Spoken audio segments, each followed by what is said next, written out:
Suppose a sample of size n equals 36 is drawn from a normally distributed random variable x with mean 95, standard deviation 30.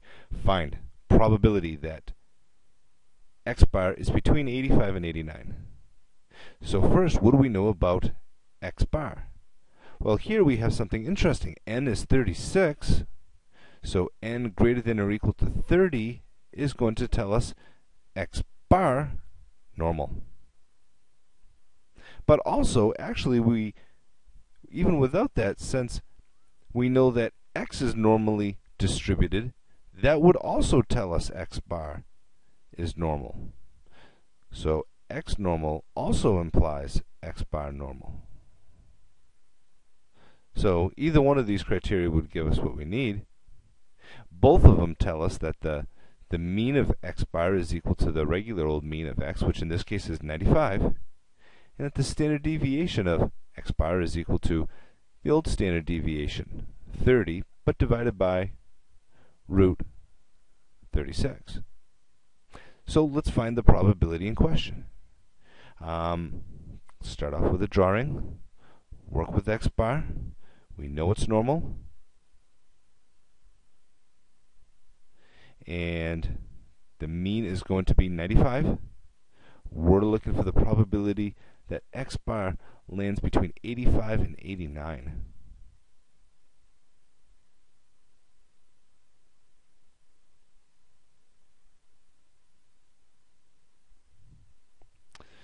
So what we do is the usual thing. We transfer everything into z's, and the 85 is going to be 85 minus 95 divided by standard deviation 30 over root 36.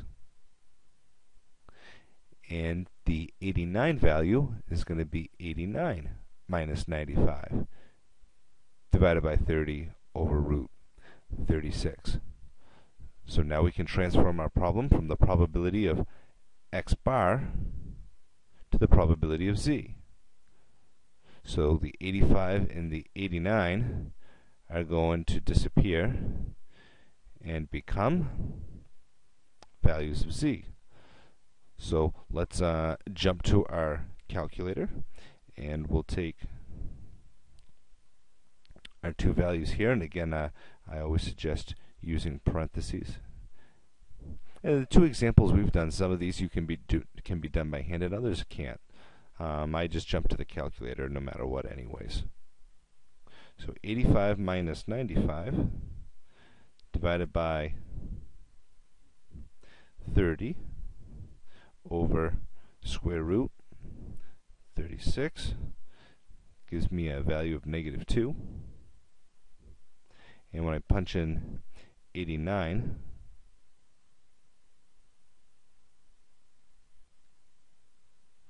I get a value of negative 1.2. So what I do is I go to my z table and I look up the larger value first, and I subtract the two answers to get my final answer. Negative 1.2 is the larger on our z table. Sometimes the larger can be negative, as in this case. So let's look up negative 1.2, see what we get. Negative 1.20 is 0.1151. Negative 2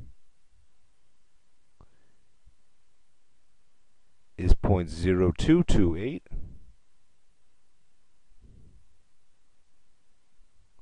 And when I subtract these off in my calculator, 0.1151 minus 0.0228 gives me my final answer, 0.0923.